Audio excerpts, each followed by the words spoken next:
Hi Unan, just a reminder that the task requires 4 layers of musical information: a drum kit layer with patterns and fills, a bass line layer, could be on bass guitar or it could be on the left hand of the piano, and a harmony layer, which is chords, which would normally be rhythm guitar or keyboard, and the 4th layer, of course, is the vocal over the top. I accept that the program we were trialling this year, called Hook Theory, has some limitations in terms of its slightly old-fashioned sounds. It actually doesn't matter for the purposes of this assignment. However, if it's too old-fashioned for you to put up with, I would point out that while the task does say use the given looping software, and it is possible to complete the task in Hook Theory, additional creative possibilities are available by notating in staff notation or using MIDI. And additionally, I thought I might make a short help video to show you the program we used for the last 10 years, which probably has slightly more modern sounds and you may prefer it. Okay, so let's start with some other options. Starting with the bass line where you notate it yourself. So I've put these things in the 9Music software area. Here's an example of a simple bass line, much like the one that actually was in Hook Theory today, tum, ti, ta, on the root of the chord. So in Sibelius, it's perfectly possible to write out your bass line, which would eventually look somewhat like this with own choice rhythms, and follow these instructions and end up with a file that looks like this, and then export it to either MIDI or to audio. This help file actually says MIDI, and you'll see why in a minute. It's because MIXcrtaft MIDI sounds are probably a little bit more realistic for rock and pop instruments. Additionally, we can make drum kit in MIDI. Similarly, you just follow the instruction. So I'm going to do this really quickly now, just so you can see. And then the third one is this program called JamStudio, which is what we used to use until Flash was discontinued. And so now it's a little bit hard to use, but not impossible. So I will also do a quick video on that. So let's start with the bass line. I open a new blank score and make sure keypad's on. I'm probably going to turn it into landscape view. I press I for instruments. I add in a bass guitar. I prefer working in notation. Some of you might prefer tab. I know what my chords are, but I'll just write them up the top. Control K, C, A minor, F, G, and so on. I know what the rhythm I want, which is a constant quavers.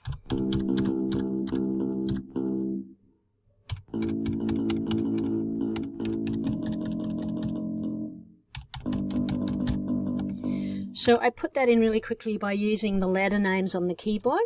Let's see what it sounds like.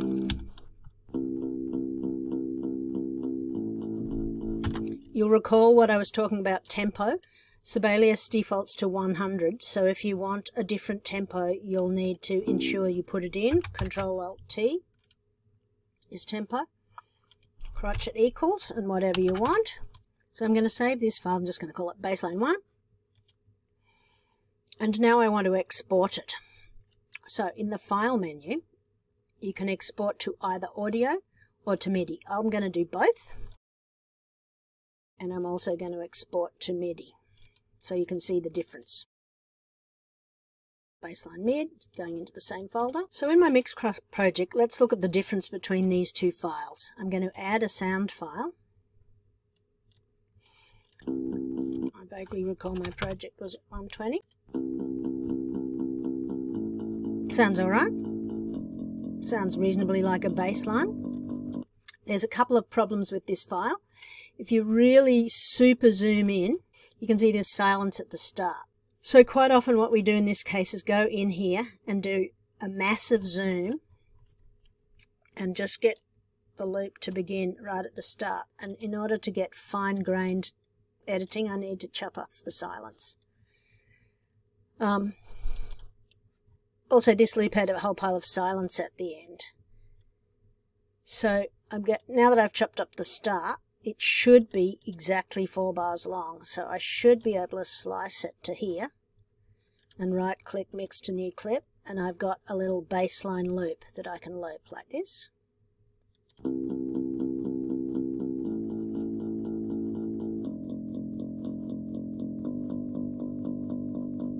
And so on. The other alternative is to use the MIDI file. So I'm going to mute this one temporarily, and I'm going to go back in and import my MIDI file, which is a totally different sort of file, and you can see I'm adding it to the blue. And if I double click on this, you can see it down here. I can undock to see it more clearly. Sounds a bit different, doesn't it? This is also able to be looped. But the additional benefit of MIDI bass lines is that if you click on the piano and look at bass, you can experiment with different sounds of bass. So there are a number of alternatives. I'll just pick a random one and play it again. That sounds silly, doesn't it? Because it's too low, yeah? Some of these might sound better if, back in my original loop, I actually moved these notes up an octave. So I'm going to select them. They're on C2 now, which is very low, and in fact lower than a real bass guitar. So I'm thinking C3 would probably be a better choice. I just selected with the select tool, and then moved them with the arrow key. Let's see what that sounds like. Okay, so that's slap bass 1. Let's try a few other sounds. Acoustic bass probably sounds better now that I've... You might have preferred the original Sibelius sound. That's totally up to you. You just need to experiment in MIDI. Some of these are all a bit weird, but that's the purpose of music. You want to experiment with sound. That's pretty simple, that one. The additional benefit of MIDI is that you can edit it in this program. So if you didn't want all C's, but actually you wanted a little sort of a riff, like this, do do do do do do do do, or do do do la do do do do, something like that.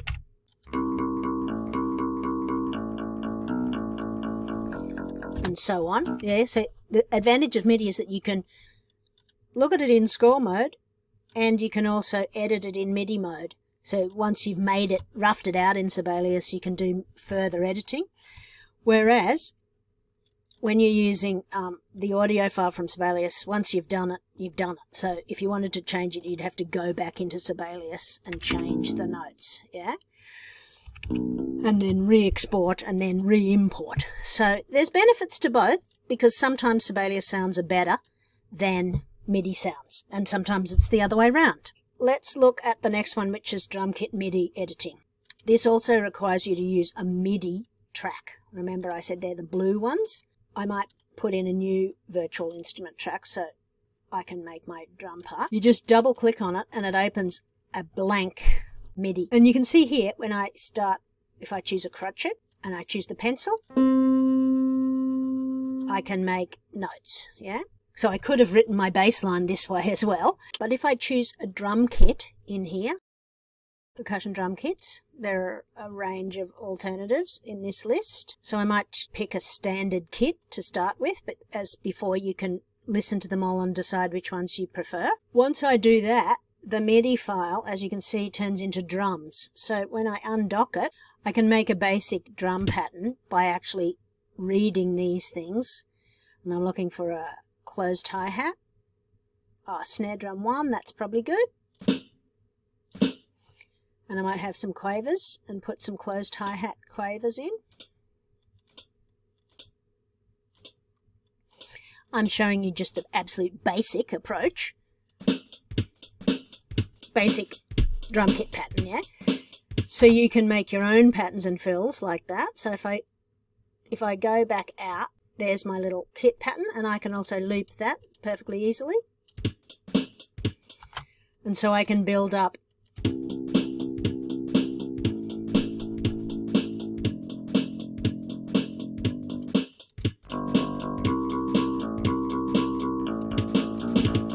and so on, yeah? So MIDI gives you a lot of freedom. It's also possible to do drum parts in Sibelius, but it's probably easier to do them in MIxcrtaft. And the lucky last method is this one for chords. So you just follow the instructions. Go to JamStudio, press the blue button, download the file, follow the instructions. I'm going to do this now. Unfortunately, though, I don't think this password is still going to work. Download the Windows app, and it tells you the instructions just here. Yeah.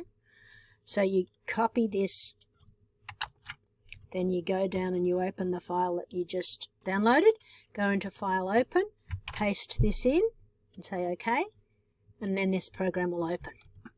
So this is a program which doesn't tell you the chord function number, but at least does tell you the key and what chord you're in. So I'm going to go back into the key of C so that it's a bit easier, and I can put in my chord progression from earlier today. And it defaults to classic guitar, so have a listen to classic guitar. And so on. There are a number of other options in, I've got these all selected. So I'm looking at guitar and my choices are giving me rock, alt rock, techno and country, which I think I might turn off that one, but you might want techno, I don't know.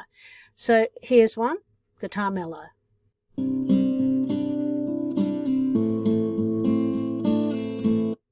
Let's try a few others just for interest's sake. So you can see there's a lot of options in here. Let's try, instead of guitar, let's try some piano.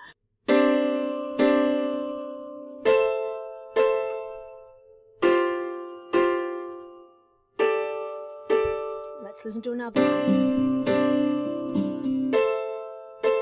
Lost in New York.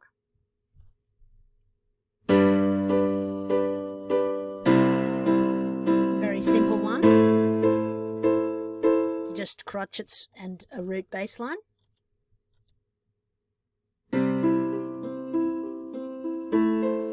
A simple arpeggiated pattern, so you might prefer some of these.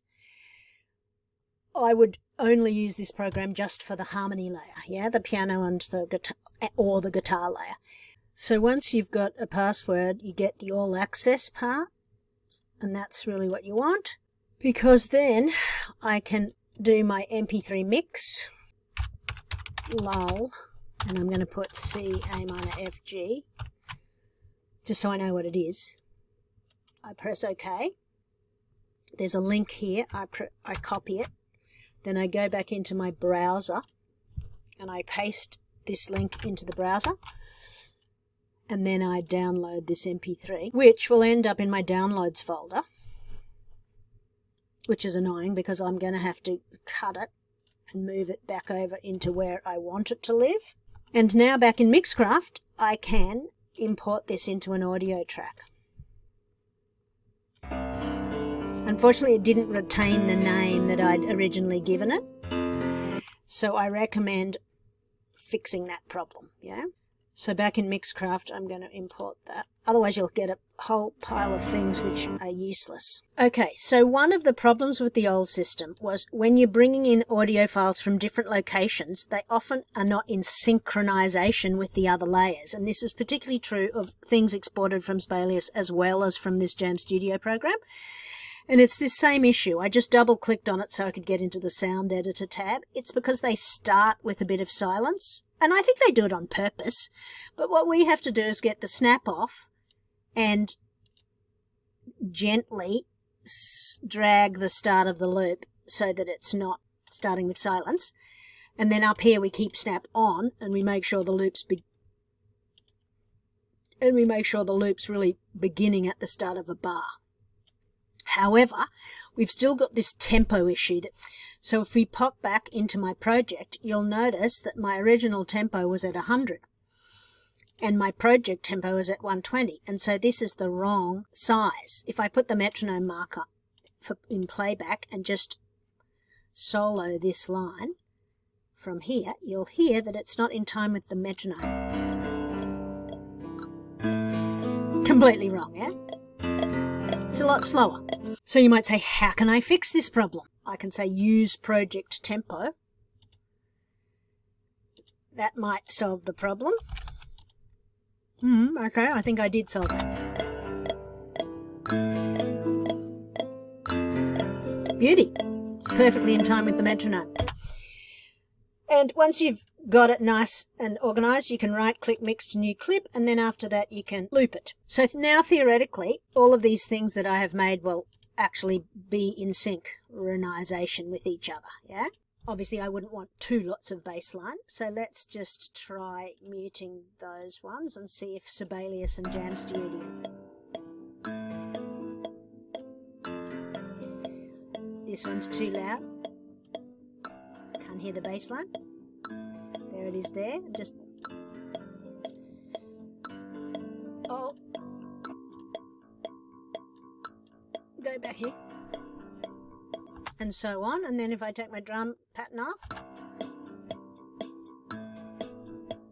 I shouldn't have changed those notes, sounds bad. And so on, yeah? So this was the original method before we used hook theory, and it's probably better. So, you know,